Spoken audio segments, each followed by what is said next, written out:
Welcome everyone.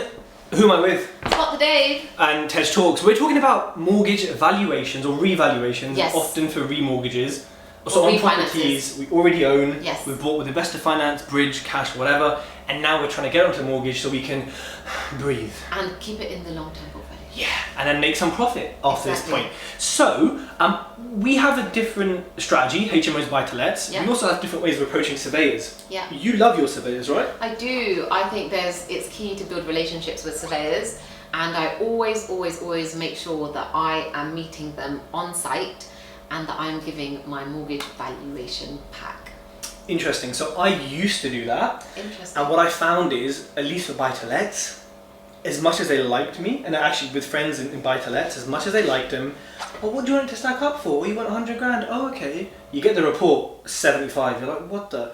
I just found that they just don't, they might actually have good intentions, but when they see their evidence or when they see their insurance or their boss says, you better down value it, they do it. I've spoken to surveyors and I said, what do you do with these packs? And they're like, yeah, recycling bin.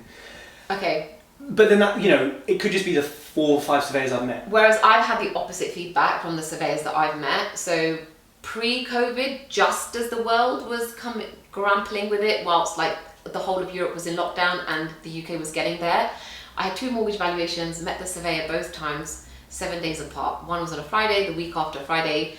The valuer explained to me why it was being downvalued but we'd obviously overestimated because you want to get the highest number in. So it was still an amazing valuation, but it would like double the purchase price. Exactly. Commercial or bricks and mortar? No, bricks and mortar. Interesting. Actually, that's a topic we should go into. I'm against commercial valuations. We'll talk about it separately, but do you think that because you're doing HMOs, you have a lot more to explain, you have a lot more regulations to meet? I think for HMOs, valuation packs, especially in-depth ones, I mean, someone on my podcast has an 80-page one, I think they're important. Bloody hell. So I think they're More important. important. 80 pages, I don't know about that, especially because like they're human as well. They just want to get to the concise things. The second valuation that I did, actually the work day before we went into lockdown, I met the valuer.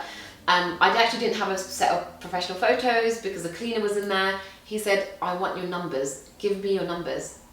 Interesting. He actually gave me his card, asked me to email him just the numbers, and he wanted to know how much I'd spent on the refurb so that he could then calculate that. So what did I do? So you know what's really important though, or really annoying, and I don't know if this happens in the HMO world, but some surveyors lazy, and it's more lenders than surveyors. I'm gonna be brutal here. Okay, let's say I bought a house for 100 grand, but we know it's worth 180, but I spent 20 grand on it. They'll say, oh, then it's worth 130. It's 100. No, it's 120. Some of them. Okay. And you're like, that doesn't make any sense. But some they're lenders, not Kent Reliance and others, will do things like this. But they're not especially pre-6 months. checking your bank account. So if you know it's worth 180 and you've got all the comparables for it. But you have to prove the refurb. Now there comes a point where I could chuck in, oh, it was an 80 grand refurb. I put gold laden wires in. They're going to question it. You have to be like reasonable, yeah. You do, but then sometimes lenders just say, just add it up. But they don't really... So you've had that with Kent Reliance where they haven't been like that? I've had that with I've Kent had that Reliance. with Paragon, they do that. And you know what? It's kind of like an unwritten, unsaid thing about certain lenders. Fair enough. And I think often it's pre-6 months, some of them really enforce Yes, this. they really don't like it. And some lenders actually are open about it. They'll say, look, we just add it. But afterwards it's different. But I think, look, I always make a valuation pack. Yeah, And okay. if I'm not on the valuation, I'll send a friend, like Dee or George, people we know, to just say hi and give it across. Or I'll email it beforehand. Okay. But honestly, I've looked at the ones I've been to and not been to, and there's been no difference in the way it was conducted. Fair enough. They all came out at whatever they came out at. But again, my valuation pack, especially after 6 months, it's just pictures, the AST, and because sometimes after 6 months they don't want to know the refurb costs.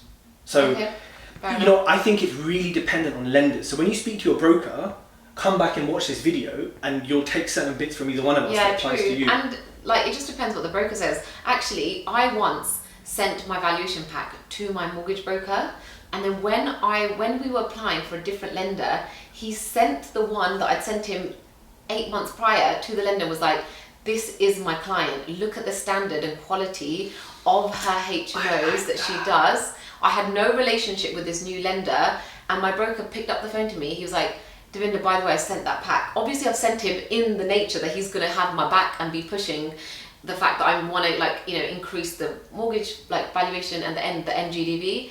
So yeah, it's worked in my favor. You know, I do these, and I never usually send it to my broker. So it's just something that I sent him to be like, look how shit hot my stuff is. I do that, but not with that intention. But now I'm going to do it with that I intention. never did it with the intention. It just happened. That's a good idea. And send it to the valuer before they go on the valuation. See, I never know who the value is going to be.